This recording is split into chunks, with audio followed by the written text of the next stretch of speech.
Hola chicos, en el presente video vamos a hablar sobre aparato de la audición y en específico de oído externo y medio. Los objetivos para este video van a ser describir la anatomía del oído en forma general, señalar las porciones del oído externo, su constitución y medios de nutrición, y finalmente comprender la disposición del oído medio.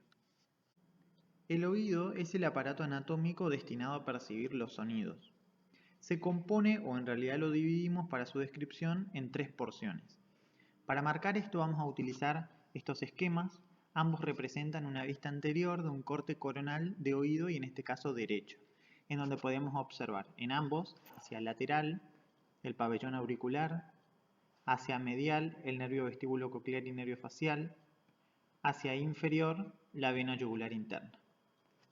Entonces, las tres porciones que podemos marcar son, yendo desde lateral a medial, oído externo, representado en A en esta imagen, oído medio, representado en B en esta imagen, y oído interno, representado en C en esta imagen.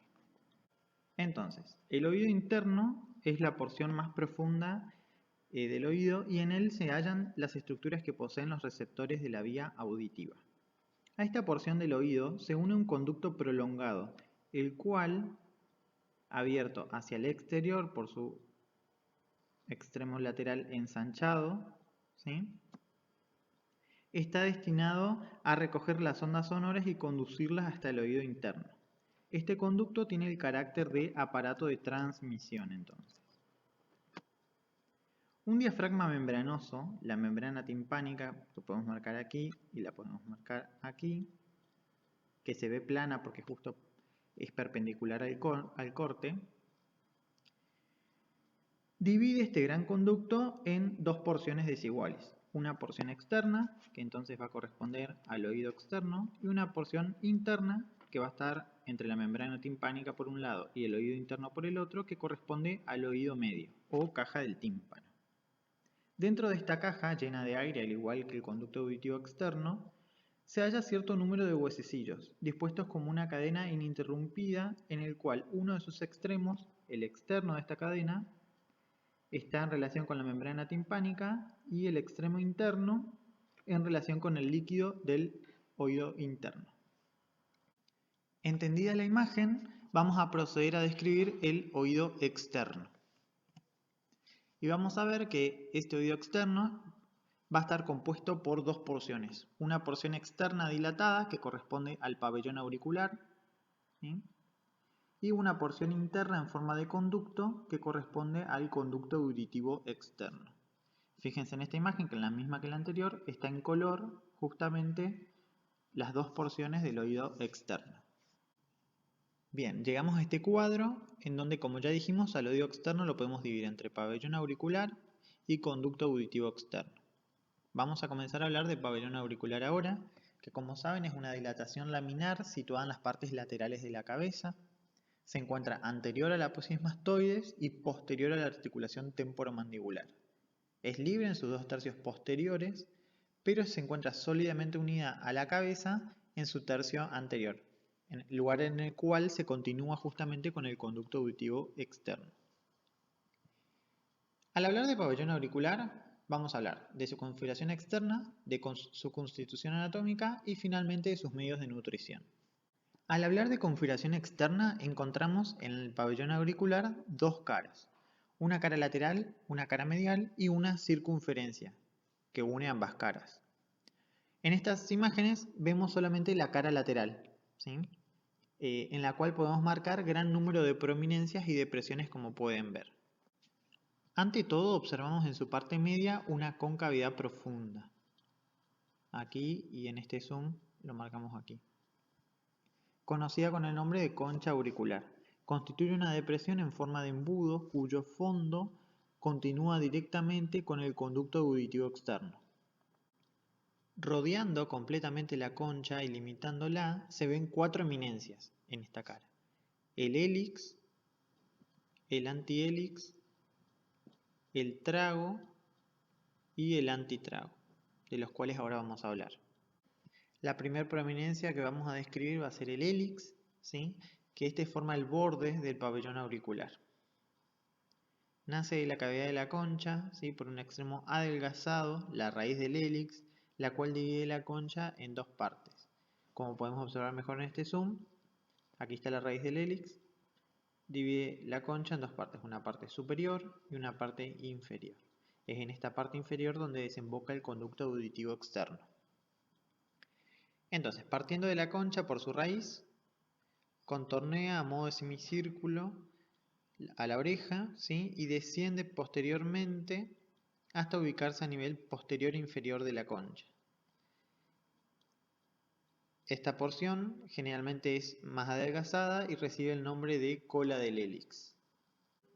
En la mayor parte de la extensión del hélix, este se encorva, como podemos observar aquí, hacia lateral, limitando inferior a esta porción encorvada un canal, denominado justamente canal del hélix. Hacia anterior es la continuación de la porción superior de la concha y hacia posterior es por donde desaparece, porque a nivel inferior, es decir, a nivel de la cola del hélix, no hay tal encorvadura hacia lateral. Otra prominencia, el antehélix, llena el espacio entre el hélix y la concha, es decir, es esta prominencia. ¿Sí? Este relieve tiene su origen anterior y un poco superior a la cola del hélix, en este punto. Esta era la cola del hélix. Y desde aquí continúa verticalmente hacia superior, dilatándose y dividiéndose en dos ramas, como pueden observar en la imagen. Una rama superior o posterior que se dirige oblicuamente hacia el hélix y otra rama inferior o anterior de trayecto horizontal que forma el límite superior de la concha. ¿Sí? Estas dos ramas del antehélix, al separarse, van a dejar un espacio que se encuentra deprimido y que corresponde a lo que denominamos fosita triangular del pabellón, fosita del antehélix, fosita navicular o fosita escafoidea. Esos son los nombres que tiene. Otra eminencia que podemos marcar es el trago, marcado aquí y marcado aquí. Esta eminencia se halla situada en la parte anterior de la concha, un poco inferior al hélix, marcado aquí, ¿sí? Del cual se halla separado por un surco bastante prominente, denominado surco anterior de la oreja o incisura trago-helicina. ¿Sí? El trago, por su disposición hacia posterior, oculta casi completamente el conducto auditivo externo. Por eso se recomienda apartar el trago hacia anterior para ver el fondo de la concha y el conducto auditivo externo. La base del trago, aquí no la podemos observar por la presencia de las coberturas cutáneas, se halla en continuidad con la porción cartilaginosa del conducto auditivo externo, que se encuentra más medial. A veces, sobre todo en los adultos, el vértice del trago se halla bifurcado. Un vértice inferior, que corresponde al trago propiamente dicho, y otro vértice superior, que se encuentra inmediatamente inferior al surco anterior de la oreja y que corresponde al denominado tubérculo supratrágico de His. Por otro lado, la cara interna del trago, es decir, la que mira hacia la concha, presenta en los adultos un pequeño mechón de pelos denominado bárbula hirsi, que se lo asocia a la protección del conducto auditivo externo. Finalmente tenemos al antitrago, ¿sí? Que lo podemos marcar en la imagen, el cual se halla situado enfrente del trago, pero en la parte posterior e inferior de la concha. Generalmente de forma piriforme vemos que su extremidad mayor se dirige hacia anterior e inferior. Hacia posterior y superior, el antitrago está separado del origen del antehélix por un surco transversal generalmente poco marcado. También se halla separado del trago por una incisura bastante profunda, una escotadura, la cual se denomina escotadura de la concha o incisura intertrágica. Finalmente nos toca hablar de la porción inferior del pabellón auricular, que corresponde al lobulillo de la oreja o lobulillo del pabellón auricular. Este corresponde a un repliegue de piel sin interposición de ninguna estructura de sostén, ya sea fibrosa o cartilaginosa. Se continúa hacia superior, como podemos observar, con la cola del hélix, el antitrago y el trago, A veces esta unión está marcada por un surco que se denomina surco supralobular, pero no siempre está. Con respecto a la cara medial del pabellón auricular, cabe destacar que, al igual que en la cara lateral, va a tener prominencias y depresiones, pero van a ser las contrarias de la cara contrapuesta. Es decir, lo que en la cara lateral se deprime, en la cara medial forma una convexidad, ¿sí? Finalmente vamos a tener la circunferencia, que son los puntos por donde la cara lateral y medial se unen.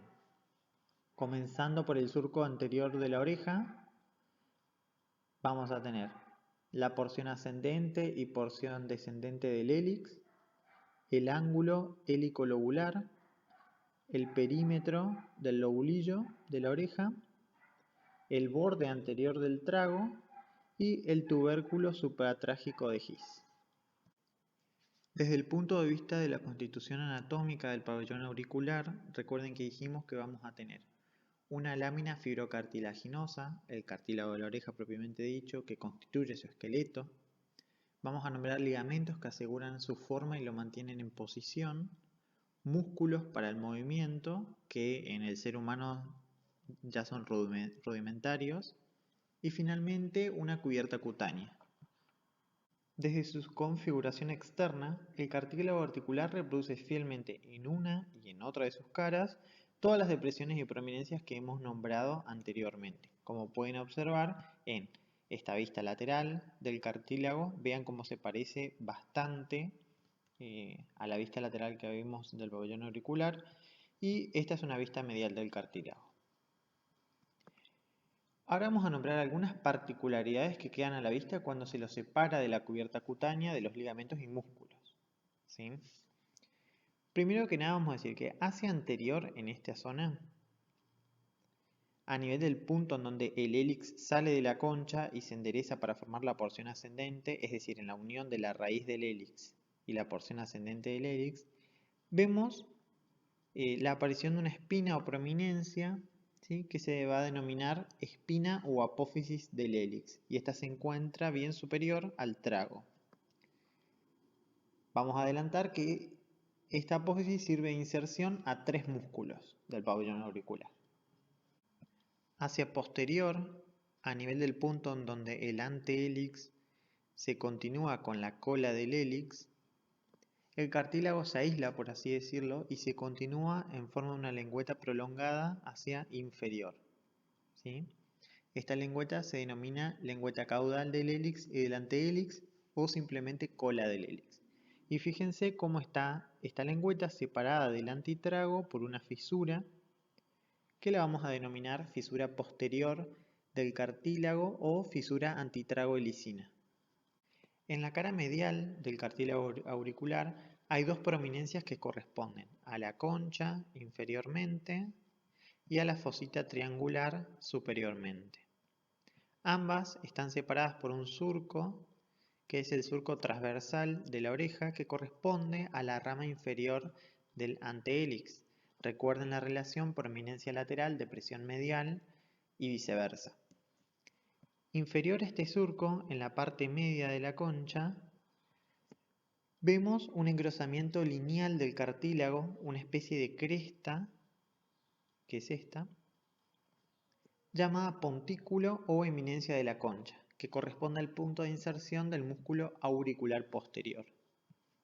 Con respecto a los ligamentos, no encontré ninguna imagen que muestre bien los ligamentos, así que les queda de tarea utilizar estas 2 imágenes y con un cráneo al lado, o una imagen de cráneo, razonar las inserciones, ¿sí? Vamos a describir ligamentos extrínsecos y ligamentos intrínsecos. Los extrínsecos son ligamentos que por un lado se van a insertar en algún punto del cartílago auricular y por el otro se van a ir a insertar en regiones vecinas del mismo, y los intrínsecos van a ir de un punto a otro del cartílago auricular, ¿sí? Arrancamos por los ligamentos extrínsecos. Se describen 2, un ligamento extrínseco anterior, que por un lado se inserta en el trago y en la apófisis del hélix, y se dirige hacia anterior para insertarse en el tubérculo cigomático del temporal y la aponeurosis temporal de la región temporal. Cosas que ustedes ya conocen, visto en el primer TPE de esplagno. El ligamento posterior vamos a marcar su inserción en esta vista medial del cartílago. Se va a insertar por un lado en la convexidad de la concha y la parte superior del conducto auditivo externo, que en este caso está ausente porque corresponde a la porción fibrosa del mismo. Y desde este punto se va a dirigir hacia posterior para ir a insertarse a la apófisis mastoides. Luego vamos a tener los intrínsecos, ¿sí? Que generalmente se describen 4, 2 de la cara lateral, es decir, 2 los vamos a poder marcar aquí, y los otros 2 los vamos a poder marcar aquí. Los de la cara lateral, uno va a ir desde el antitrago hasta la lengüeta caudal del hélix y el antehélix, o simplemente cola del hélix, es decir, va a estar rellenando la fisura posterior de la oreja, y el otro va a ir desde el hélix hacia el trago. Los de la cara medial, uno va a ir desde la convexidad de la concha, ¿sí?, hasta la parte posterior de la prominencia que forma la fosita triangular, ¿sí?, va a ir desde este punto más o menos hacia aquí. Y el otro de la cara medial va a ir desde el hélix, ¿sí?, hacia la convexidad de la concha y la escafa, la escafa es el surco del hélix que ya habíamos nombrado.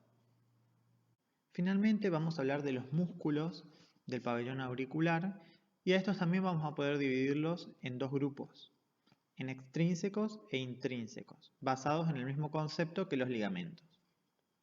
Dentro de los músculos extrínsecos vamos a tener el músculo auricular anterior, que se encuentra aquí, que se va a insertar por un lado en la porción lateral de la aponeurosis epicraneal superiormente al arco cigomático, eso no está representado aquí en la imagen, y se va a dirigir hacia posterior para insertarse en el cartílago auricular, específicamente en la apófisis del hélix o espina y la porción anterior de la concha auricular, ¿sí? Como otro extrínseco vamos a tener al músculo auricular superior, aquí y aquí,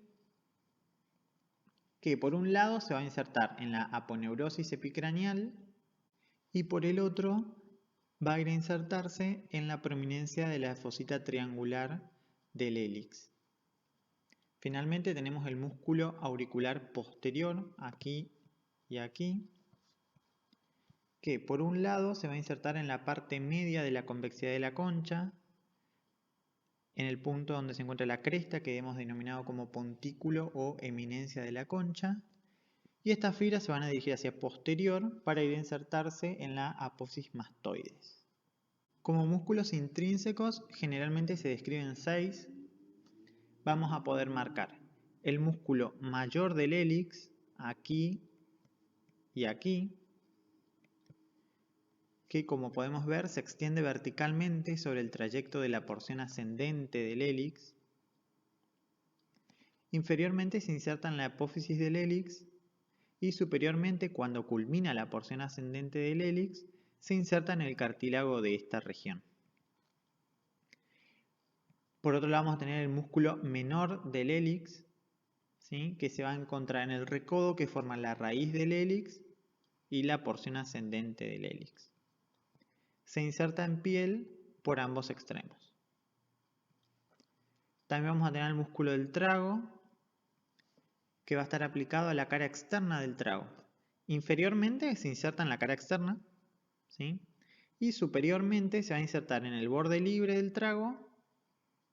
Y también podemos ver fibras procedentes de este músculo que ascienden, es decir, se extienden más allá de ese borde libre, para ir a terminar a la apófisis del hélix o espina del hélix. Este conjunto de fibras se denomina fascículo accesorio.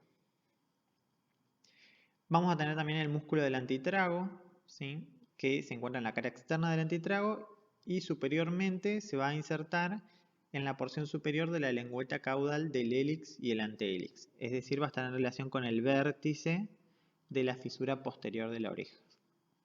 Desde la cara medial vamos a poder marcar dos músculos que no se ven desde la cara lateral, que van a ser el músculo transverso, que se inserta por un lado en la convexidad del hélix y por el otro en la convexidad de la concha.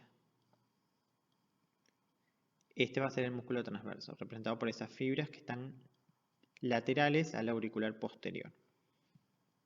Y por el otro lado vamos a tener el músculo oblicuo, que generalmente está representado por 2 o 3 lengüetas musculares que van desde la convexidad de la fosa triangular a la convexidad de la concha.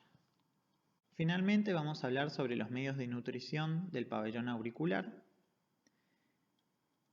Comenzamos por las arterias y la vamos a dividir en dos grupos. Las arterias auriculares anteriores, que provienen o tienen su origen en la arteria temporal superficial, y las arterias auriculares posteriores, que son ramas de la arteria auricular posterior. Dos arterias que ustedes ya conocen de esplagno. Las arterias auriculares anteriores van a ser tres generalmente, una superior, una media y una inferior. La rama superior va a irrigar la mitad superior de la porción ascendente del hélix. La media va a irrigar la mitad inferior de la misma y luego se va a dirigir a la concha siguiendo la raíz del hélix y va a irrigar estas dos estructuras. Finalmente, la arteria auricular anterior-inferior se va a distribuir por el trago y por la mitad anterior del lobulillo. Con respecto a las arterias auriculares posteriores, generalmente son 3 o 4 más allá de lo que se haya representado en este esquema. Van a la cara interna del pabellón y se ramifican por esta cara dirigiéndose hacia posterior. Recuerden que el pabellón auricular está solamente unido al resto del cuerpo por su tercio anterior, ¿sí? Así que todas las estructuras vasculares, nerviosas, linfáticas que vengan o vayan hacia el pabellón auricular tienen que sí o sí entrar por el tercio anterior. Es el por qué estas ramas se van hacia posterior, porque ingresan desde anterior. Vamos a tener, en la cara medial vamos a tener estas que se ramifican y después vamos a tener algunas ramas con nombre propio, por ejemplo, ramas contorneantes, que son ramas de estas auriculares posteriores que van a circunscribir el borde circunferencial, es decir, van a pasar desde la cara medial hacia la cara lateral y van a irrigar esa porción del hélix. Y vamos a tener ramas perforantes que van a atravesar el cartílago pasando de medial a lateral. Y hay algunos puntos por los cuales estas emergen desde la cara lateral. Vamos a poder marcar un punto inferior que está entre el cartílago y la cola del hélix, en este punto. Un punto medio que se encuentra superior a la concha, en la parte superior de la concha. Y un punto superior que se encuentra en la fosita triangular. Con respecto al drenaje venoso, no está representado en las imágenes, pero vamos a tener dos grupos. Las venas auriculares anteriores, que van a ir a terminar a la vena temporal superficial y a través de esta en la vena yugular externa. Y las venas auriculares posteriores, que van a ir a drenar tanto a la vena yugular externa principalmente, pero también vamos a tener parte del drenaje venoso posterior que va a pasar a la vena emisaria del foramen mastoideo y a través de esta puede drenar en el seno lateral. Así que aquí hay una comunicación entre la circulación extracraneal e intracraneal venosa. Con respecto a los linfáticos, ¿sí? Como está representado en este esquema, que es una vista lateral del pabellón, vean que tenemos tres territorios. Un territorio anterior, ¿sí? Que corresponde al trago, a la porción ascendente del hélix, a la parte de la fosa triangular y de la concha, que va a ir a drenar a los nódulos linfáticos parotídeos preauriculares. Un territorio inferior, que va a estar formado principalmente por el lobulillo, antitrago y la porción inferior de la concha. Todo este territorio va a ir a drenar a los nódulos linfáticos parotidios infraauriculares. Y finalmente el territorio posterior, que va a estar formado por la porción posterior o descendente del hélix, el antehélix, que se encuentra anterior al mismo, la porción posterior de la concha y toda la cara medial, van a ir a drenar a los nódulos linfáticos mastoideos, a los nódulos linfáticos parotidios infraauriculares y a los nódulos linfáticos cervicales laterales profundos. Acá les puse un cuadro, resumen de todos los medios de nutrición y les queda por ver, o sea, lean del libro los nervios, ¿sí? Que son estos los que dan inervación, y qué territorio del pabellón auricular está inervado por cada uno. Ahora comencemos la descripción de la segunda porción del oído externo, que es el conducto auditivo externo. Traemos otro cuadrito introductorio. Entonces, con respecto al conducto auditivo externo, vamos a hablar de la dirección, forma y relaciones, primero que nada. Luego vamos a entrar en detalle de su constitución anatómica, que como ven está formada por una porción ósea, una porción fibrocartilaginosa, y ambas revestidas en su interior por una cubierta cutánea. Y finalmente, medios de nutrición. Vamos a hablar de la dirección de este conducto, ¿sí? Que se dirige oblicuamente hacia medial, hacia anterior y hacia inferior, ¿sí? Y vamos a ver que esta dirección no es rectilínea, sino que es bastante flexuosa, ¿sí? ¿Cómo podemos ver esto? Bueno, lo podemos ver a través de cortes, como en este caso que estamos viendo un corte horizontal a nivel del oído, o a través de un molde del oído externo, en donde se utiliza una sustancia que se vierte en el oído externo, luego se solidifica y de esa manera obtenemos un molde de, en este caso, pabellón auricular con el conducto auditivo externo con todas sus características, ¿sí? Comencemos a verlo desde este corte horizontal, en donde hacia anterior tenemos la articulación temporomandibular, hacia posterior tenemos la apófisis mastoides, hacia medial tenemos la membrana timpánica y hacia lateral tenemos el pabellón auricular. Aquí queda nuestro conducto. Y en el corte horizontal, que es lo que yo le decía de las flexuosidades, que no es un conducto rectilíneo, sino como ven, tiene como una forma de S, vamos a poder describir tres porciones. Una porción externa, que tiene dirección anterior y medial, como ven aquí en la línea punteada amarilla.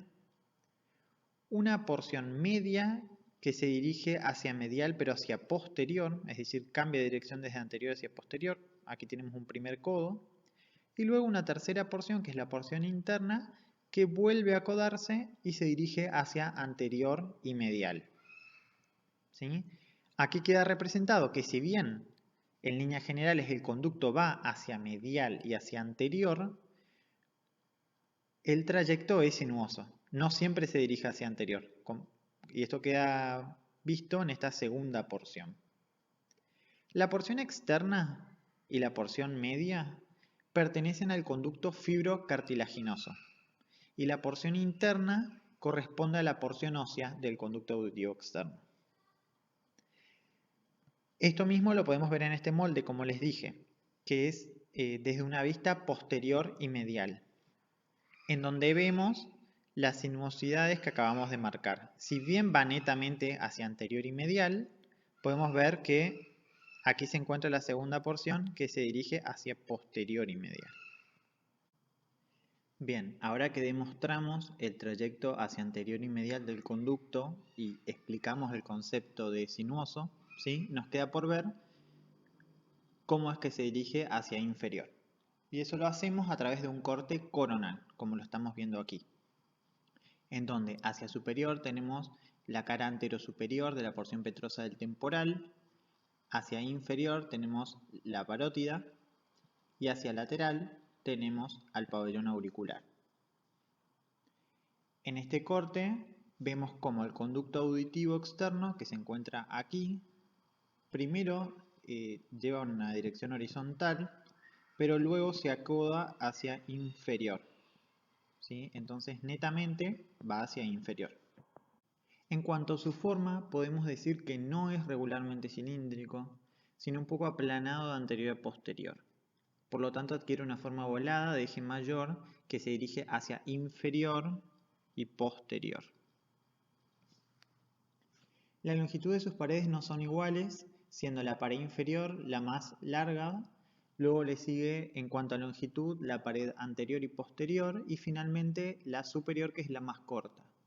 Se denomina istmo del conducto auditivo externo a la parte más estrecha del mismo, que generalmente se ubica en la unión de los 3/4 externos con el cuarto interno y que corresponde a la porción ósea del conducto auditivo externo. En el conducto auditivo externo vamos a poder encontrar 4 paredes y 2 extremos. Vamos a ver las relaciones que tienen estas partes con las estructuras adyacentes. Desde una vista lateral del conducto auditivo externo, vamos a poder observar que hacia anterior, es decir, en relación con la pared anterior, vamos a tener la articulación temporomandibular. Y en relación con la pared posterior, vamos a poder observar a la apófisis mastoides, que contiene en su interior a las celdillas mastoides que se ven aquí por transparencia. Y además, que no está representado en la imagen, va a estar en relación con la fosa craneal posterior y con la porción descendente del seno lateral, o dicho de otra forma, del seno sigmoide, que corresponde al drenaje venoso del encéfalo. En cuanto a su pared superior e inferior, vamos a utilizar este corte coronal y vamos a ver que la pared superior va a estar en relación con la cara anterosuperior de la porción petrosa del temporal y con el borde superior del mismo, en fosa craneal media, y la pared inferior del conducto va a estar en relación con la celda parotidia. El extremo externo se abre en la parte anterior e inferior de la concha, es decir, se va a continuar con el pabellón auricular, y el extremo interno, representado aquí, es circular y es el lugar de inserción de la membrana del tímpano, estructura membranosa que nos divide el conducto auditivo externo del oído medio o caja del tímpano. Con respecto a la constitución anatómica del conducto auditivo externo, ya habíamos dicho que estaba formado por una porción ósea medial y una porción fibrocartilaginosa lateral. Vamos a comenzar por la porción ósea. Con respecto a la porción ósea, va a estar formada por la unión de dos huesos. El hueso timpánico, que en esta imagen está de color rojo, y la porción escamosa del temporal, que se encuentra superiormente. Les recomiendo, por si no les suena, sobre todo hueso timpánico, ir a su libro de base y leerlo. La mayoría de los libros dan como un breve resumen del desarrollo embriológico de este hueso, porque es bastante interesante y ayuda a comprender la disposición del adulto después. O sea, nadie les va a tomar eso, pero sí ayuda para comprender justamente cómo está formada esta porción ósea del conducto auditivo externo. Entonces, aquí, o sea, en la porción ósea, vamos a encontrar, como en el conducto completo, 4 paredes y 2 orificios. ¿Sí? Pero tengan en cuenta que estas 4 paredes y estos 2 orificios corresponden solo a la porción ósea, no a todo el conducto. ¿Sí? Siempre estamos hablando de la porción más interna del conducto. La pared anterior va a estar completamente formada por el hueso timpánico, como podemos observar aquí. Y si nosotros nos pararíamos desde la pared posterior y veríamos de frente la pared anterior, que en este caso está coloreada de rojo porque es hueso timpánico, veríamos esto, ¿sí? Que la pared anterior está completamente formada por hueso timpánico.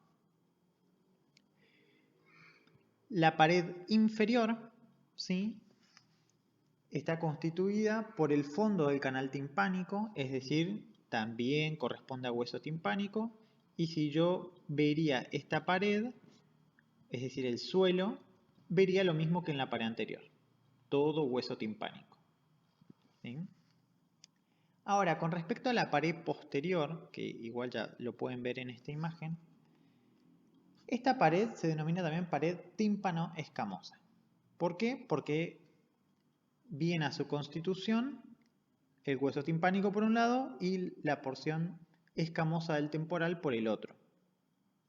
Es timpánica en la parte inferointerna, ¿sí? Como pueden ver aquí y como pueden ver aquí. Si yo la vería de frente a esta pared posterior, vería que en la parte medial e inferior, ¿sí?, corresponde al hueso timpánico, pero que en la parte lateral y superior lo rellena la porción escamosa del temporal. Y vería esto, ¿sí? Con respecto a la pared superior, es enteramente escamosa, es decir, porción escamosa del temporal corresponde a la parte posterior de la porción horizontal de la escama. Y siguiendo esta línea de esquemas, vería esto, ¿sí? Enteramente escamoso. Ahora, el orificio externo, que es este que estamos observando aquí, vamos a poder ver que hacia anterior e inferior, al igual que las paredes, va a estar formado por el hueso timpánico, pero que hacia posterior y superior corresponde a la porción escamosa del temporal. Inmediatamente superior a la porción posterior-superior del orificio, es decir, en esta zona, se levanta una pequeña laminilla ósea, como pueden ver aquí, bastante constante, que se denomina espina supraauricular o espina suprameatum o espina de Henle.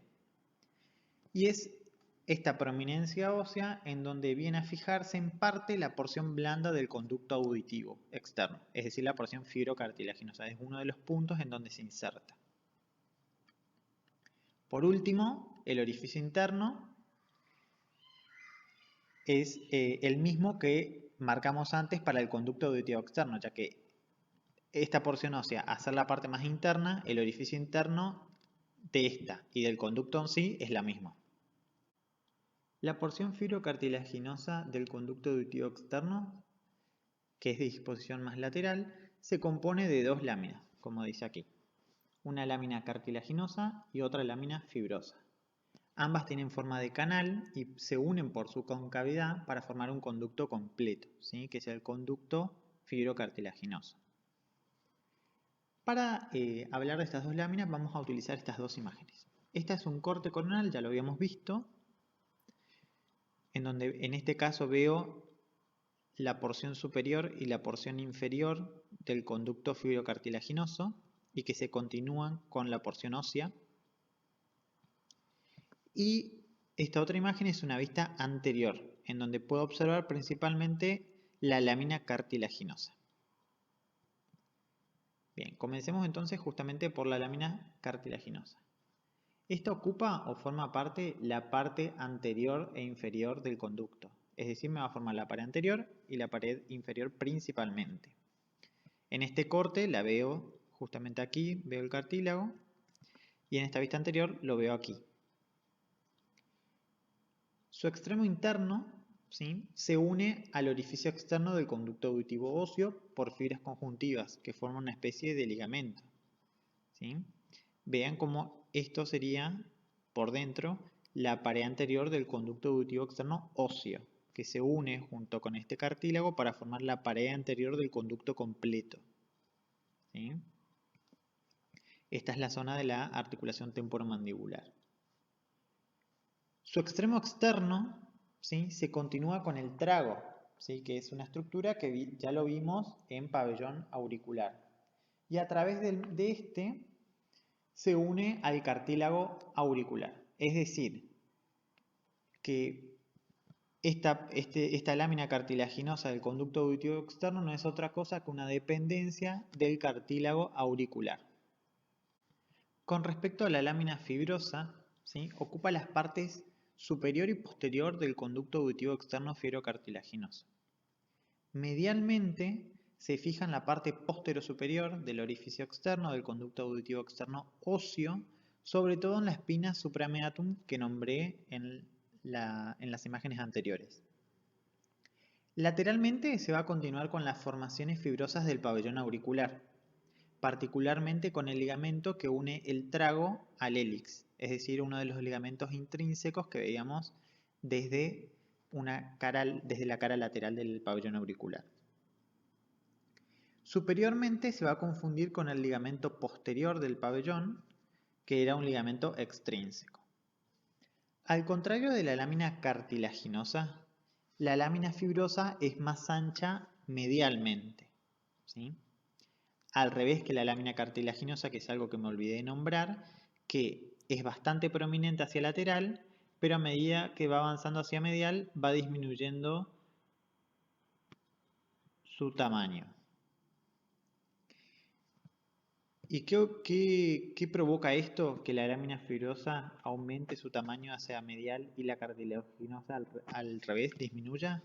Que si nosotros hacemos una serie de cortes sagitales a nivel del oído, o sea, de esta porción fibrocartilaginosa del conducto auditivo externo, vamos a poder ver que si el corte pasa muy lateral, como nos representa este esquema, vamos a ver que gran parte de la pared anterior, la pared inferior y hasta parte de la pared posterior está formada por la lámina cartilaginosa y solo la parte posterior superior está formada por la lámina fibrosa, ¿sí?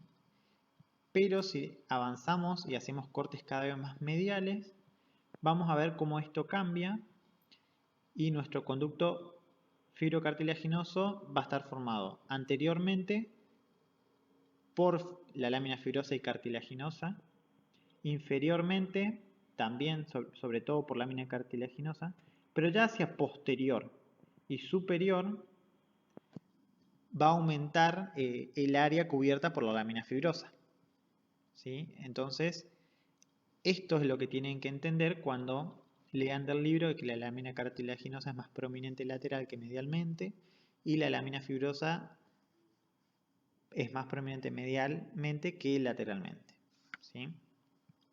Cambia qué lámina forma qué pared del conducto.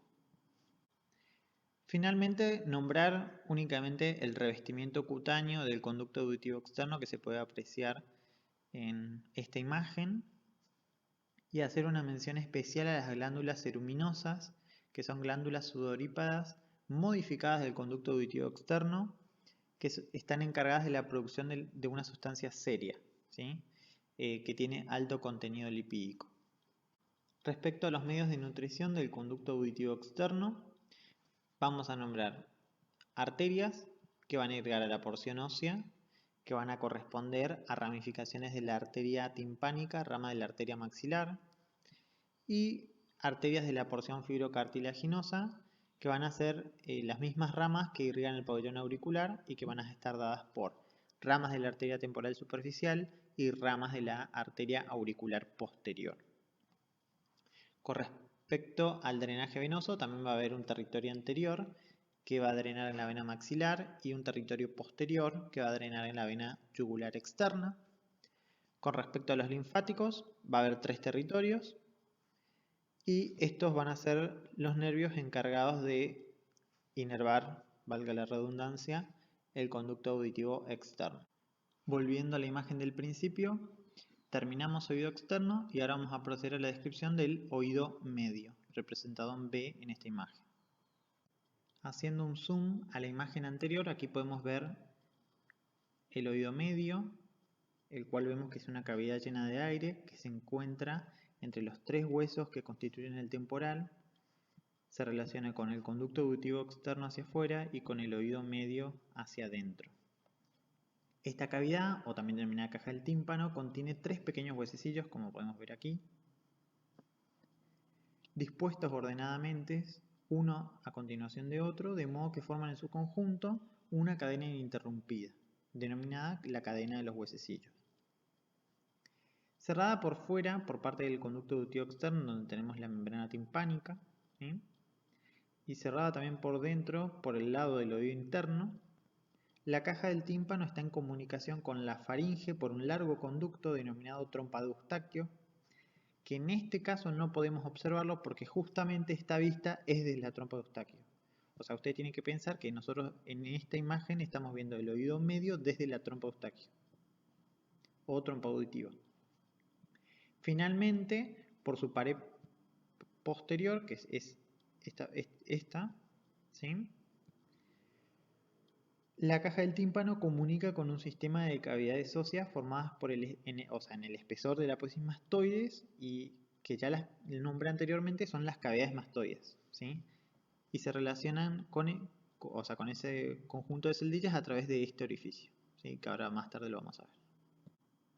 Cabe resaltar que las dimensiones transversales de la caja del tímpano, es decir, el diámetro desde lateral a medial, ¿sí?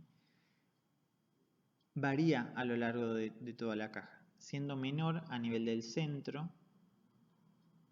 y aumenta hacia la periferia. Y es lo que intenta representar este esquema, ¿sí?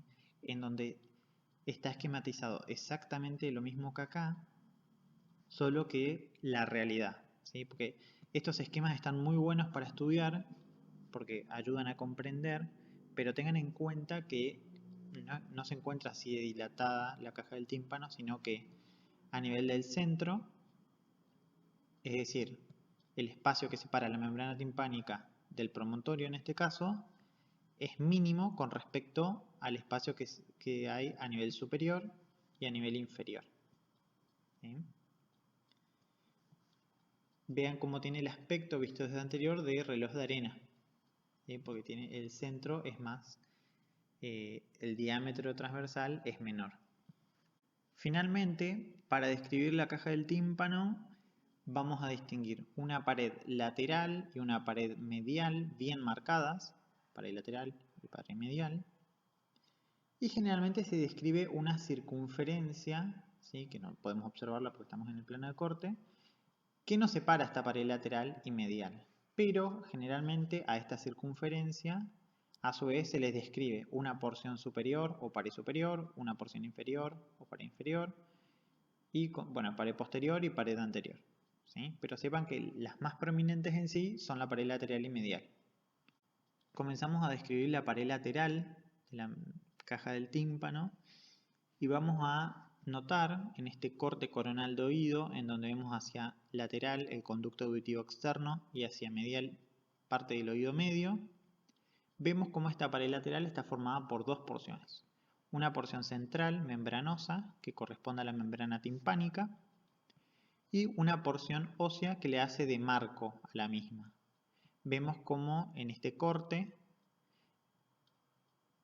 se eleva por encima de la membrana la porción ósea y también por debajo. ¿Sí?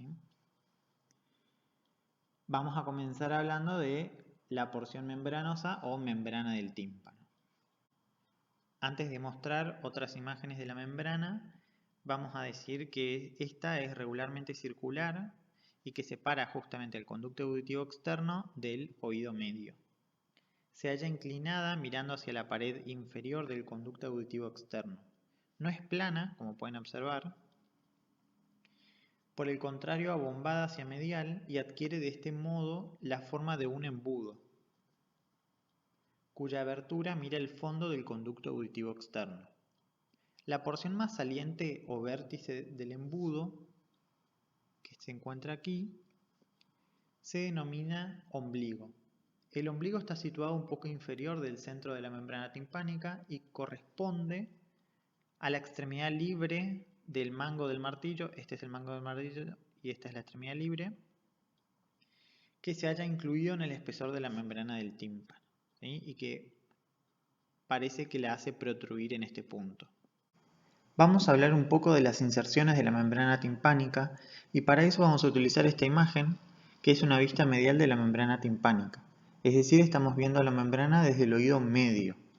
Por eso vemos parte de los huesos del oído, aquí en específico el mango del martillo.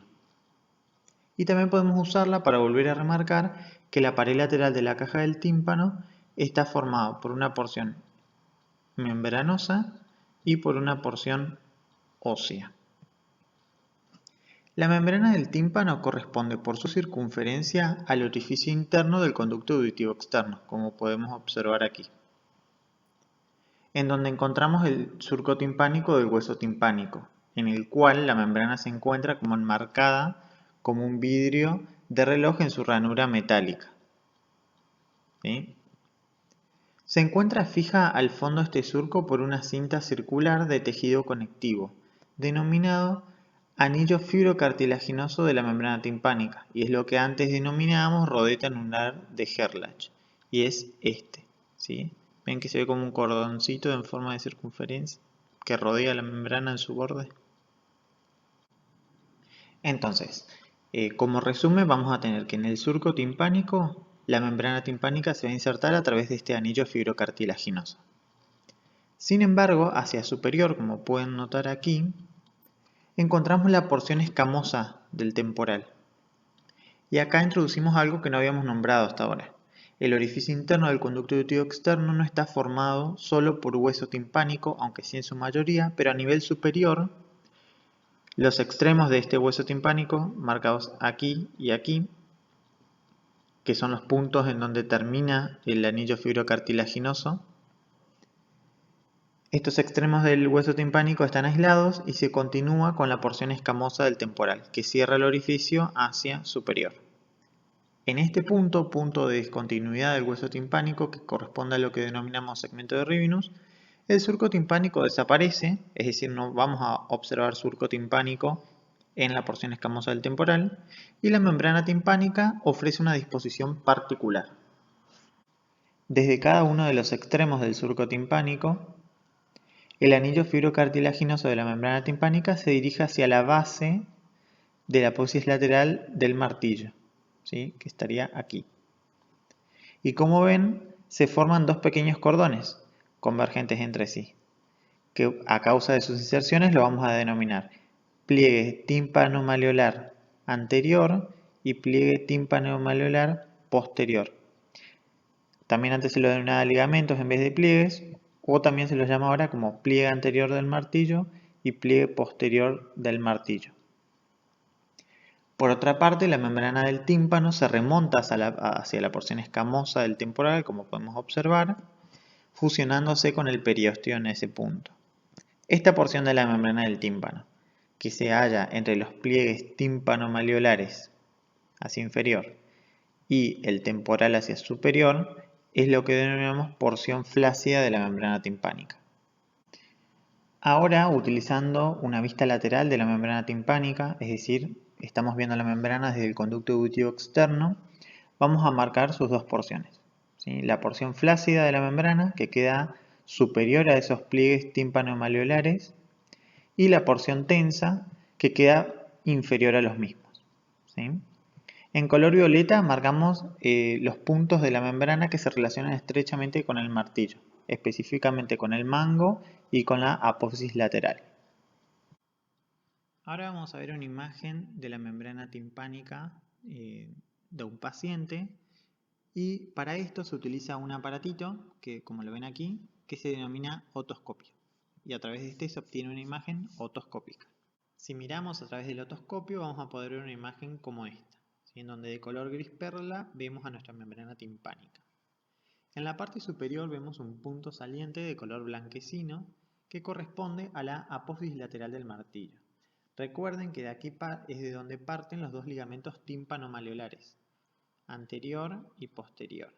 En esta imagen es igual a esta, solo que se ha resecado la membrana timpánica para poder marcar todas las estructuras que aquí vemos solo por transparencia. Entonces, ligamentos tímpano-maleolares anterior y posterior. Y por encima, o sea, superior a estos y a la apófisis lateral, nos queda la pars flácida. Aquí y aquí, que no se encuentra, pero estaría aquí. Desde la prominencia de la apófisis lateral del martillo, desciende a manera de radio hacia el ombligo una faja de color blanco amarillento que corresponde al mango del martillo, que como ven tiene una dirección oblicua hacia posterior e inferior. Un poco por detrás del martillo se percibe el promontorio hacia inferior y la rama vertical o larga del yunque hacia superior. El promontorio está, como ven aquí, casi al mismo nivel que el ombligo, que se recuerdan era la prominencia de la extremidad libre del mango del martillo hacia inferior. ¿Sí? Por último, vamos a nombrar al cono luminoso de Wild o triángulo luminoso de Pulitzer, que lo podemos observar como un área luminosa en la parte anteroinferior de la membrana timpánica. Tiene la forma de un triángulo isósceles, el vértice corresponde al ombligo y la base al surco timpánico. Y este reflejo de luz se produce por la disposición de inclinación de la membrana timpánica y por la forma de embudo, ¿sí? Que parece que brilla, pero en realidad si nosotros pudiéramos enderezar esta membrana, veríamos que este reflejo desaparece. Finalmente, nombrar la división topográfica que se hace sobre esta imagen y que se logra trazando una línea que pase por el mango del martillo y el ombligo, ¿sí? Y otra línea perpendicular a la primera que pase por el ombligo también. Y esto nos divide a la membrana timpánica en 4 cuadrantes. Cuadrante antero superior, cuadrante posterior superior, cuadrante posterior inferior y cuadrante antero inferior. Procedemos ahora a describir la porción ósea de esta pared lateral. Comenzamos con la porción superior de esta porción ósea, es decir, este sector. La pared ósea en este lugar mide unos 5 o 6 milímetros de altura por encima de la membrana timpánica. Es de toda la porción ósea la más alta. Y la porción de la caja del tímpano que le corresponde se denomina cavidad superior de la caja, receso epitimpánico, ático o también alveolo de los huesecillos. Y es el lugar donde encontramos la cabeza del martillo y el cuerpo del yunque. Por eso principalmente alveolo de los huesecillos. Con respecto a la parte anterior y posterior de esta porción ósea, mide apenas 2 milímetros y no hay ninguna característica que resalte. Ahora, la porción inferior, ¿sí?, que se encuentra por debajo del nivel de la membrana timpánica, forma junto con la pared inferior de la caja timpánica un canal antero-posterior que se denomina receso hipotimpánico, ¿sí? Vean igualmente cómo el receso epitimpánico es el más importante de los dos recesos. Con respecto a la pared medial de la caja del tímpano, y aquí estamos viendo un corte sagital del oído medio, en donde podemos observar hacia posterior la apófisis mastoides, hacia anterior el conducto carotídeo y hacia superior la porción petrosa del temporal en relación a la fosa craneal media. Podemos ver aquí la pared medial de la caja del tímpano, ¿sí? Es muy rica en detalles anatómicos y está dividida por un orificio oval, denominado ventana oval, que es este, en dos partes. La parte inferior, que es toda esta, corresponde con el orificio profundo del conducto auditivo externo, es decir, es explorable por el conducto. La parte superior está situada frente al receso epitimpánico, ¿sí?, o alveolo de los huesecillos que nombré en la imagen anterior. Vamos a proceder a marcar ahora cada uno de los accidentes óseos. Entonces, marcamos la ventana oval con esa flecha amarilla. Vemos que es un orificio alargado en sentido transversal. Pone en comunicación la caja del tímpano con el vestíbulo del oído interno. Esta comunicación solo existe en el esqueleto, ya que en el cuerpo, o sea, en una persona, esta ventana está cerrada por el lado de la caja del tímpano por la base del estribo, que la llena casi completamente, y del lado del oído interno por periósteo, que se continúa con la base del estribo. La ventana oval ocupa el fondo de una depresión fundibular, conocida con el nombre de fosita de la ventana oval o solo fosita oval o pelvis oval. Y aquí tienen que hacer la analogía con lo que vieron de fosa yugular y foramen yugular, en donde ven que la fosa es solo una depresión del nivel del hueso y justamente en el fondo de esa fosa hay un orificio abierto. Aquí ocurre lo mismo. Tenemos la fosita oval y en el fondo de esta fosita, que ya de por sí es una depresión, hay un orificio que se denomina ventana oval. Entonces, esta fosita oval, casi siempre marcada, está limitada hacia inferior por el promontorio y hacia inferior y posterior por una laminilla ósea, aquí apenas se ve, que une el promontorio a la porción interna de la pirámide, que es esta otra estructura que se encuentra aquí. Hacia superior, la fosita va a estar limitada por el pico de cuchara, que corresponde al conducto del músculo tensor del tímpano, que después vamos a verlo, y por la segunda porción del conducto facial, ¿sí? Que tiene como contenido el nervio facial, principalmente. Con respecto al promontorio, ahí marcado con la flecha amarilla, que corresponde a toda esta eminencia, decimos que es una prominencia mamelonada que se levanta en la parte central de la pared medial de la caja del tímpano, inferior y algo anterior a la ventana oval, como ya vimos. Corresponde por el lado del oído interno a la primera vuelta de la cóclea, ¿sí? Estructura que van a estudiar en oído interno. En la parte inferior del promontorio, cerca de la pared inferior, se ve un orificio, ahí lo estoy marcando, ¿sí? Que es el orificio superior del conducto de Jacobson o conducto timpánico. Desde este orificio parte un canal que se dirige hacia superior y que se ramifica por el promontorio, ¿sí? Tanto el conducto como el canal y esas ramificaciones corresponden al trayecto que tiene el nervio timpánico o nervio de Jacobson y sus ramificaciones. Para más detalles de este nervio, vayan a leer ramas colaterales de nervio glosofaríngeo. En la parte posterior e inferior del promontorio, inferior a la ventana oval, encontramos un segundo orificio mucho más pequeño y de forma circular, la ventana redonda.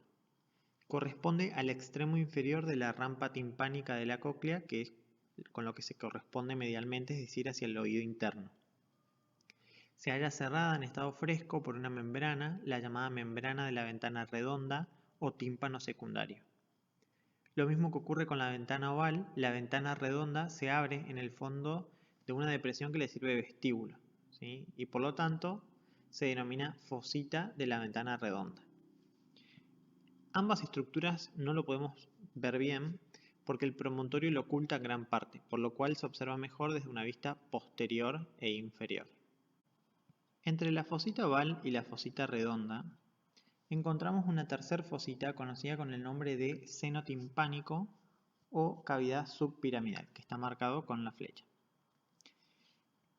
Este seno se halla posterior al promontorio, como se ve, aquí tenemos el promontorio, el cual forma su límite anterior. Hacia superior y hacia inferior se halla circunscripta por dos muros óseos, como se ve ahí en la imagen, que la separan de las fositas respectivas, es decir, oval y redonda. Posterior encontramos la base de la pirámide, aquí. Corresponde por el oído interno, este seno timpánico, a la ampolla del conducto semicircular posterior. Como acabamos de nombrar, posterior al seno timpánico, pero en un plano más lateral, se levanta una pequeña eminencia ósea, la pirámide, que es aquí, ¿sí? Su base se dirige hacia posterior inferior, su vértice se dirige hacia superior anterior y se detiene en la parte posterior de la fosa oval, como podemos observar aquí. Aquí tenemos la fosa oval y ahí tenemos el vértice. En el vértice de la pirámide, que si ven se ve apenas, existe un pequeño orificio circular.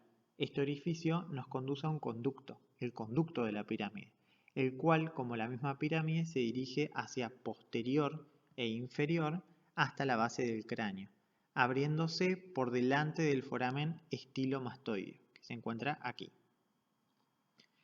Este conducto que acabamos de nombrar, que se encuentra en un plano anterior al foramen estilomastoideo, aloja un músculo, el músculo estapedio o músculo del estribo, ¿sí?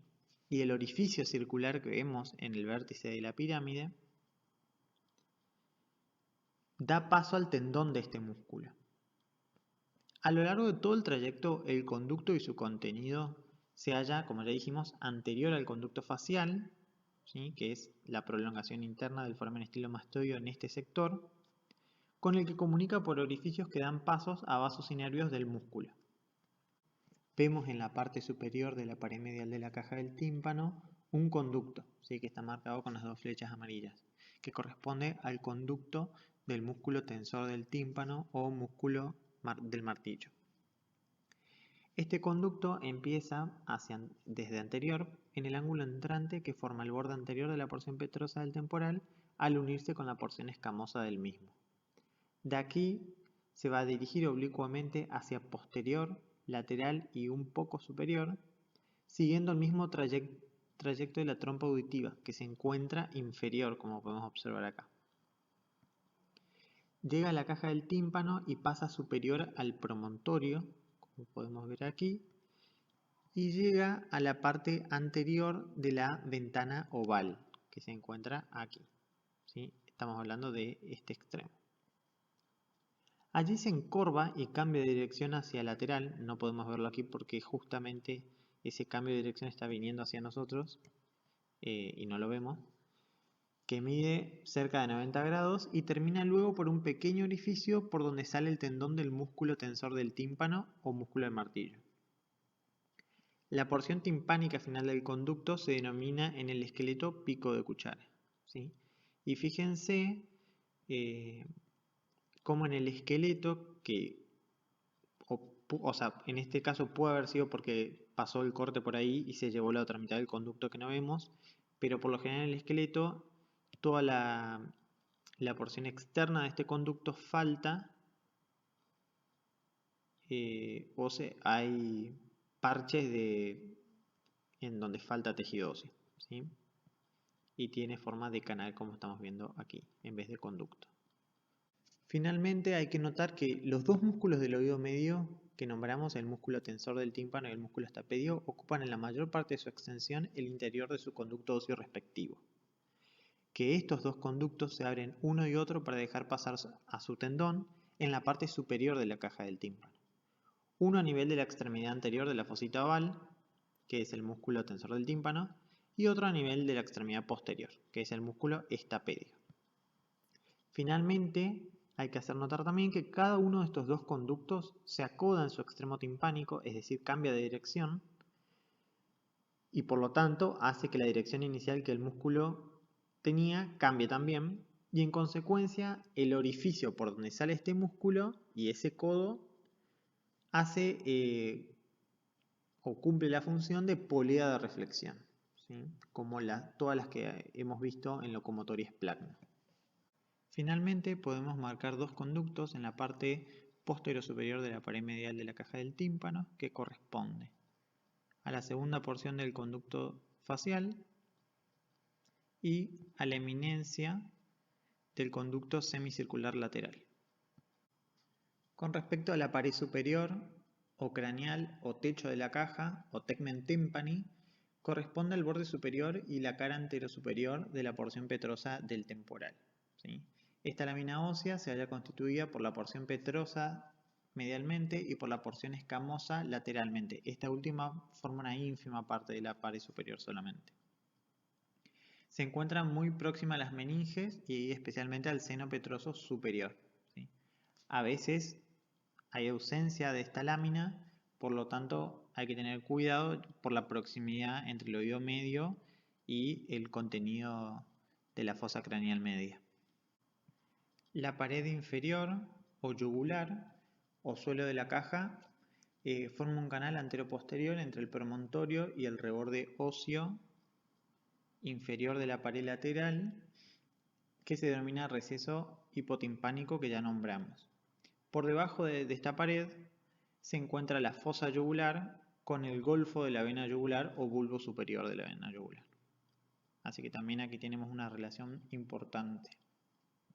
Con respecto a la pared posterior o mastoidea, vamos a utilizar esta imagen que corresponde a un corte coronal de oído medio desde una vista anterior, es decir, aquí tenemos nuestra pared posterior.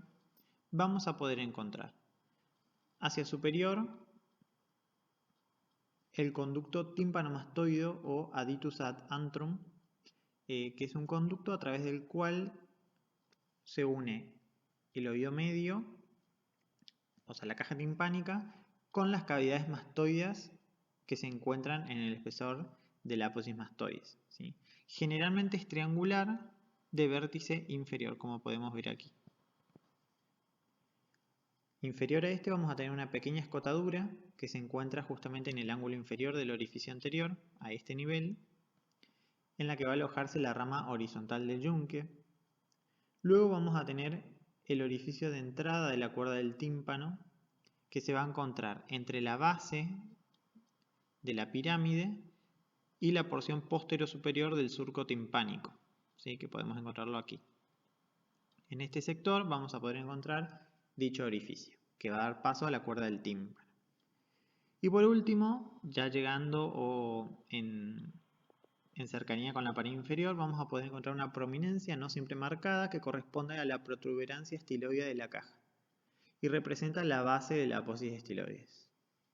Finalmente, y para culminar con esta descripción de las paredes de la caja timpánica, vamos a ver la pared anterior. Para eso utilicé una imagen de Rouvier, ¿sí?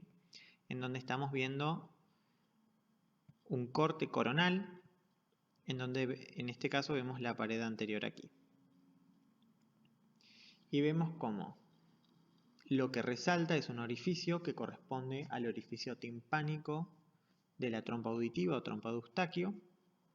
Y vemos cómo superiormente vamos a tener algo conocido ya, que es el conducto del músculo tensor del tímpano, o sea, se halla en relación, que ya había nombrado que este conducto del músculo estaba superior al conducto de la trompa. Inferiormente, la porción de la pared se relaciona con la porción vertical y el codo del conducto carotidio, es decir, aquí hay otra relación importante con un vaso de nominal importancia. Y después vamos a marcar superior y lateralmente un orificio, ¿sí? Que corresponde al orificio por el cual la cuerda del tímpano emerge de la cavidad timpánica. Se trata del orificio posterior o profundo del conducto anterior de la cuerda del tímpano. También en esta pared vamos a poder ver abertura para vasos y especialmente filetes nerviosos que corresponden al nervio carótico timpánico, que se va a comunicar con el nervio timpánico, o sea, va a comunicar el plexo carotidio con el nervio timpánico. Finalmente, ahora vamos a ver la cadena de huesecillos. En realidad puse solamente las diapositivas, pero no me voy a detener a explicar los huesos porque están muy bien descritos en los libros. Empezamos por el martillo, ¿sí? Que es el más lateral de los tres. Tiene estas distintas porciones. Tenemos la carilla articular para el yunque y lo marcamos en la cadena de huesecillos. Luego tenemos el yunque, que tiene estos accidentes. Tenemos la carilla articular para el martillo y lo marcamos en la cadena de huesecillos. Finalmente tenemos el estribo. Fíjense a qué se debe su nombre. Estas porciones y lo marcamos en la cadena de huesecillos. Vamos a nombrar dos articulaciones. La articulación incudo-malleolar, que une la cabeza del martillo con el cuerpo del yunque y tiene esta clasificación. Por otro lado tenemos la articulación incudo-estapedial, que une la apófisis lenticular del yunque con la cabeza del estribo y tiene esta clasificación. Finalmente nombramos al aparato motor, que ya lo veníamos viendo, que son los dos músculos, ¿sí? Que desde esta vista lateral, o sea, aquí lo que se hizo fue remover la membrana timpánica, estamos viendo desde el lateral el oído medio, marcamos nuestros dos músculos, ¿sí? Hacia anterior vamos a observar al músculo tensor del tímpano y hacia posterior el músculo estapedio.